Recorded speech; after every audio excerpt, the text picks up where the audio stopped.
Balikan na po natin si MMDA General Manager Nicolas Torre III. Magandang umaga po sa inyo, GM. Si Maris po ito, live po tayo sa unang balita. Maris, good morning at good morning sa inyo mga tagapakinig. GM, may mga na-monitor pa ba tayong mga pagbaha sa Metro Manila ngayon o lahat nag-subside na po? Lahat halos na nag-subside na. May mga areas na lang talaga yung mga pocket na mga standing water na pinapump out natin gamit ang ating mga portable pumps. Meron pang isa sa Marikina na patapos na rin ngayon. Despite this information, sir, nadadagdagan pa ba yung mga lumilikas na residente o nandyan na sila sa kanilang mga tahanan ulit? Nagsibalikan na? Ang monitoring natin, bumalik na sila sa kanilang mga tahanan, naglilimas na nga yung iba at really, we're very sorry for them na talagang na-apektuhan sila ng ganun. So, sa ngayon ay... ano na ako sa inyo? Convoy na ako sa inyo. Sa ngayon ay tuloy ang ating pag-monitor kung may ulan pa uli na babagsak para matulungan kaagad ang ating mga kababayan. Or mailikas sila kaagad, no, kung kinakailangan.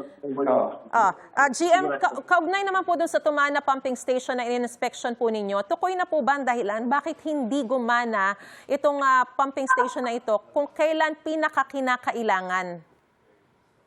Ito naman ay under investigation sa DPWH kasi ang investigasyon ngayon kung ano ang nangyari dito sa pumping station na ito. Sa ngayon, sufficient to say, ang ginawa ng MMDA, nag-deploy tayo ng mobile pumping station natin para matulungan ang pag-alis ng tubig baha sa area na yan. So kagabi, 3 oras na nag-operate ang ating mga pumps at napababa natin ng 1.5 metro yung tubig doon. Kaya nawala na sa mga kalsada ang tubig. Naayos na po ito, yung pumping station na ito? Hindi pa rin. Ang gumagana po ngayon yung mga mobile pumping station natin. Matatagalan pa po ba bago tuluyang maayos itong Tumana Pumping Station? Wala po akong informasyon regarding sa status niya at kung ano ang nasira. Ano naman po yung status sa iba pang mga pumping station sa Metro Manila? Meron po ba kayong impormasyon? Yung 71 yung ating pumping station na under sa MMDA at lahat ng ito ay gumagana. Kagabi ay inikutan natin ang ilan sa kanila at normal naman ang operation natin dahil ang isang pumping station kasi may multiple pumps yan na umaandar ng salitan dahil ang iba ay naka-shutdown para sa paglilinis kapag halimbawa ang trachea hindi gumana at or na-overwhelm na ng mga basura, pinatitigil natin, nililinis, tapos paandar na ulit. Para hindi tumitigil ang pagtatanggal ng tubig. Alright. GM, tungkol naman sa tumambad na sangkaterbang basura kasunod po ng pag-ulan sa Navotas at Baclaran, paano po ito agarang malilinis?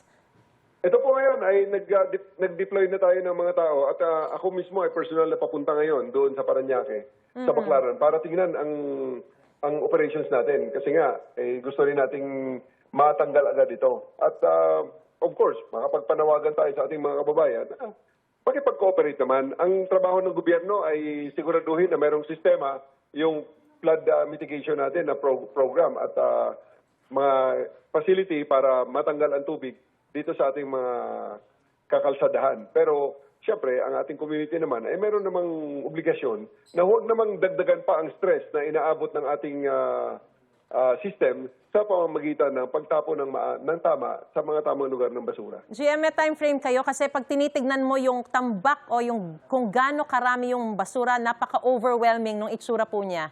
Hanggang kailan matatapos na malilinis lahat yon?